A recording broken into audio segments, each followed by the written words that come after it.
আসসালামু আলাইকুম everyone, welcome to my channel কেজে রাখি ব্লগ। আপনারা দেখতেই পাচ্ছেন যে আমি কিছু বীজ নিয়ে নাড়াচাড়া করছি। এগুলো হলো ধনিয়া বীজ। গত বছর এই বীজগুলো আমি আমার ছাদ বাগান থেকে সংগ্রহ করেছিলাম।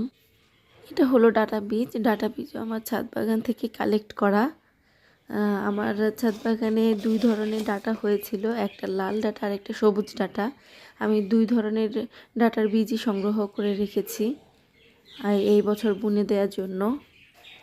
সাথে ছাদ বাগান থেকে বৌতোয়া শাকের বীজও সংগ্রহ করে রেখেছিলাম। এখন বুনে দিব আমি ছাদে। তো এগুলো হলো বৌতোয়া শাকের বীজ। দেখুন একদম ছোট ছোট বীজ। আমি ফার্স্ট দেখলাম, জানি না হবে কি না, তারপরও চেষ্টা করতে তো দোষ নেই, দেখি বুনে হয় কি না। এই বীজগুলো একদম ছোট ছোট, খুব ছোট।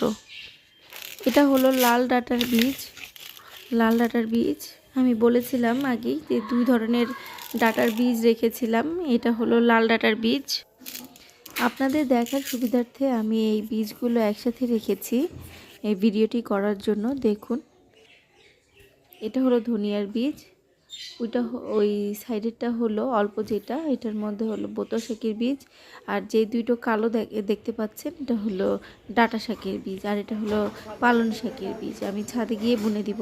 এখন দেখাচ্ছি লাউ শাক। আমার লাউ গাছের লাউ শাকের এই মাথাটা আমি কেটে দিচ্ছি। হ্যাঁ, মাথাটা কেটে দিচ্ছি যেন সাইডের শাখা প্রশাখা বের হয়।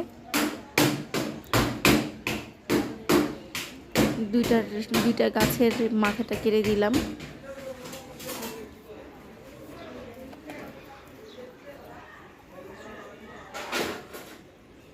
এই যে আমার লাউ গাছটা, এই গাছটা আমি 20 টাকা দিয়ে কিনেছিলাম। ওই টুকটির মধ্যে মাথায় করে বিক্রি করে, যেই লোকেরা আসে গাছ বিক্রি করতে, তাদের কাছ থেকে নিয়েছিলাম লাউ গাছটা।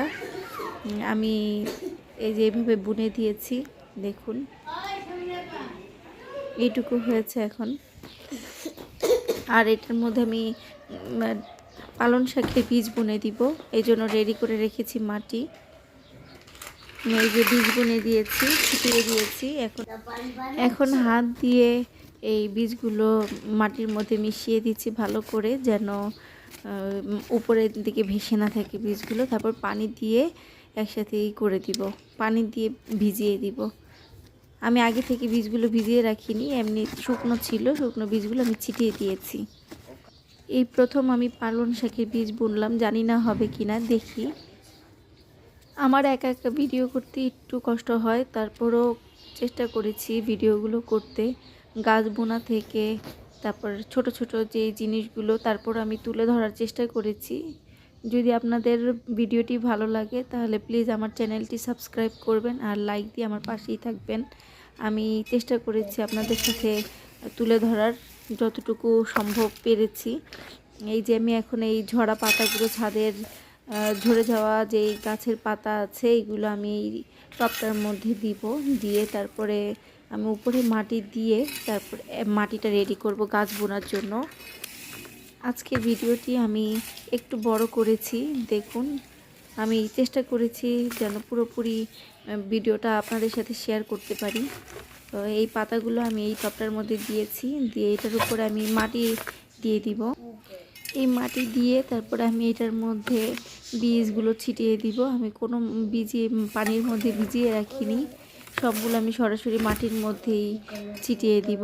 দেখি কেমন হয় এবার তো আপনাদের সাথে বীজ বোনা শেয়ার করছি। বীজ থেকে যখন চারা বের হবে তখনও আপনাদের সাথে আরেকটা ভিডিওতে শেয়ার করব ইনশাল্লাহ। টবের মধ্যে শুকনো পাতাগুলো দিয়ে আমি এটার উপরে মাটি দিয়ে রেডি করে নিয়েছি টবটাকে বীজ বোনার উপযোগী করে।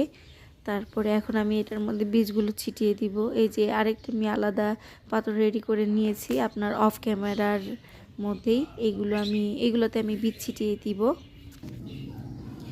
মাটিগুলো রেডি করা হয়ে গেছে আমার, এর মধ্যে আমি বীজ ছিটিয়ে দিচ্ছি, ধনিয়ার বীজ ছিটিয়ে দিচ্ছি। দেখুন এভাবে আমি ছিটিয়ে দিয়ে তারপর এটার মধ্যে আমি হাত দিয়ে মিশিয়ে দিব। মিশিয়ে দিব যে আলতো করে, যেন বীজগুলো সুন্দরভাবে মাটির সাথে মিশে যায় আর উপরে ভেসে না থাকে। আমি বীজগুলো আলাদা করে ভিজাইনি। ধনিয়ার বীজগুলো আলাদা করে ভিজানো যায়, আলাদা ভিজিয়ে রেখে একদিন তারপরে এটা বীজগুলো করে দিলেই হয়, মাটির সাথে মিশিয়ে দিলেই হয়। তো আমি এই কাজটা না করে এবার গত বছর আমি এই কাজটা করেছিলাম, পানির মধ্যে ভিজিয়ে রেখেছিলাম, তারপর বুনে দিয়েছি। এবার আমি এইভাবে শুকনো বীজগুলোই ছিটিয়ে দিচ্ছি, ছিটিয়ে দিয়ে তারপর পানি দিয়ে দিব। আমি এটার জন্য আলাদা কোনো করিনি, ঝামেলা করিনি। দেখি এবার কেমন হয়। একইভাবে আমি সবগুলো টবে হাত দিয়ে এভাবে বীজ ছিটিয়ে দিয়ে হাত দিয়ে মিশিয়ে দিয়েছি মাটির সাথে বীজগুলো, যেন উপরে ভেসে না থাকে আর যেন বীজগুলোর কোনো সমস্যা না হয়। তবে আমি এইভাবে দেখুন, এইভাবে ছিটিয়ে দিয়ে আমি এটার মধ্যে বোতা আর ধনিয়া বীজ ছিটিয়েছি। আমি বীজ বুনে দিয়েছি ঠিক আছে, তবে এই টবের মধ্যে যে পানি দেওয়ার ভিডিওটি ওইগুলো আমি করিনি, কারণ আমার 2 হাতই বন্ধ ছিল। তো আমি যে ভিডিও করব পানি দেওয়ার, এটার ভিডিও করার সুযোগ হয়নি। গাছ বোনার পর বা বীজ বোনার পর কীভাবে পানি দিতে হয় সেটা সবাই জানে। আশা করি এটাতে কোনো প্রবলেম হবে না, সবাই বুঝতে পেরেছে। আর দেখুন আমি এইভাবেই বীজগুলো বুনে দিয়ে তারপর এটার মধ্যে পানি দিয়েছি। এটার ভিডিওটি করতে পারিনি। আর আমি একটি কথা আবারও বলবো, যদি আমার চ্যানেলের কোনো ভিডিও আপনাদের ভালো লেগে থাকে তাহলে প্লিজ আমার চ্যানেলটি সাবস্ক্রাইব করবেন আর আমার চ্যানেলটি লাইক দিয়ে পাশেই থাকবেন। আমার চ্যানেলটিকে আগে নিয়ে যেতে সাহায্য করবেন। আর আমাকে কোনো ভিডিওর ভালো লেগেছে তা কমেন্টে জানাবেন। আমি যদি ভালো ভালো কমেন্ট পাই তাহলে আমি আরও উৎসাহিত হই। তো আমাকে এভাবেই কমেন্ট করে উৎসাহিত করবেন। আমি যেন আপনাদের জন্য আরও নতুন নতুন সুন্দর সুন্দর ভালো ভিডিও, শিক্ষণীয় ভিডিও নিয়ে আসতে পারি। সেই জন্য আমাকে কমেন্ট করবেন, জানাবেন যে আমার ভিডিওগুলো আপনাদের কেমন লাগে। আমার এই ভিডিওটি লাস্ট পর্যন্ত ধৈর্য সহকারে দেখার জন্য সবাইকে অসংখ্য ধন্যবাদ।